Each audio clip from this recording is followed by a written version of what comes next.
I've seen some YouTube comments about people complaining about, woodworkers who are doing their own stuff and they're making things, and then people just being negative because it's the internet and that's what they do.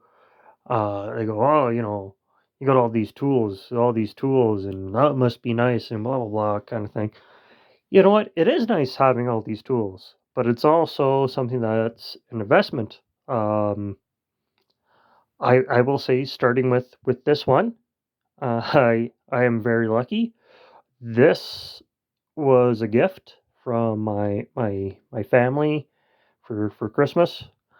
But aside from that, I bought all my tools because I went to a job where I worked and then invested in woodworking, which is my hobby. So this is actually my third belt disc sander. My very first one technically still is running and is doing fine. It just happens to be at my brother's. It was one of those things where I had it, and uh, while I was living with my brother, and when I moved it, I just left it there, and he was using it, and then now it just kind of absorbed into his tools, and which is fine.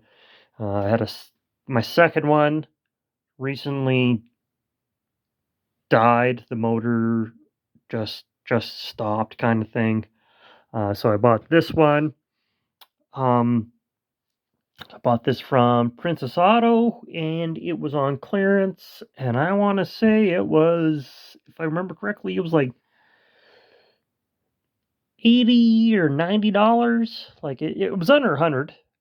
Um, y- and I use it all the time. Like as soon as you got the disc on the one side, the belt works great. Um, just more things of cost of tools. So I mentioned my smaller bandsaw. I want to say this one was, once again, it was probably about 150, maybe something like that. Um, Going into the spare room, my planer.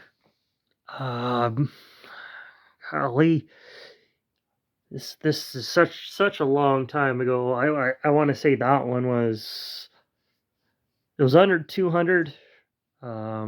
Shop back, I want to say, was about 70.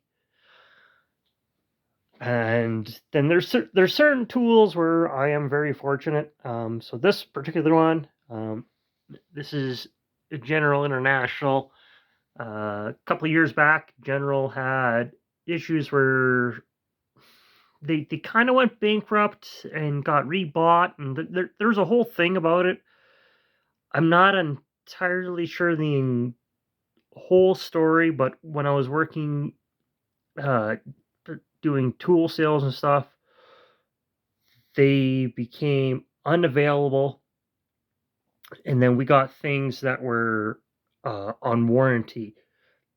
This is one of those things that was on warranty, and it had massively warped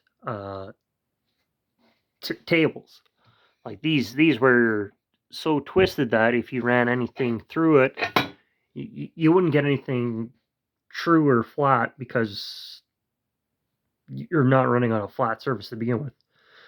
Um, th- there's a lot of tool companies that make basically the same thing in different colors. um, so I bought this one for very cheap. Um, I mean, if I remember correctly, like I think I bought this for $50 maybe, or for like something like that. And realistically, it's like a $300 or $400 tool.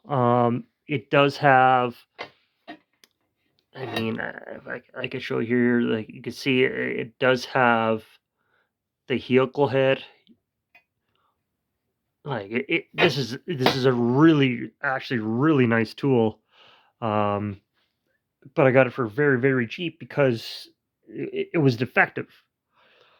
And then because there's so many other companies that make basically the same thing, I ordered other parts, and after all the other parts came in and everything like that, let's call it I spent $100 on that, and like I was saying, that's like a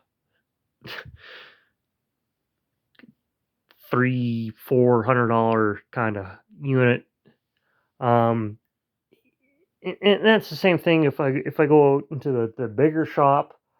Uh, my table saw, my drill press, my big belt disc sander. I have a lot of tools that I got for really good discounts because of,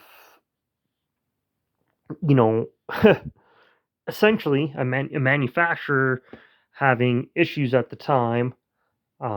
It's not issues with quality; it had issues to do with. I actually really don't know what their issues were, um, but I got things at massive discounts, and I know there's a lot of people online who are always claim, "Oh, it's so nice to have all these tools." Well, it's true. It is nice having these tools, but it's also something I've invested in. This is my hobby. I haven't spent a ton of money on, video games or something like that. I spend it on this.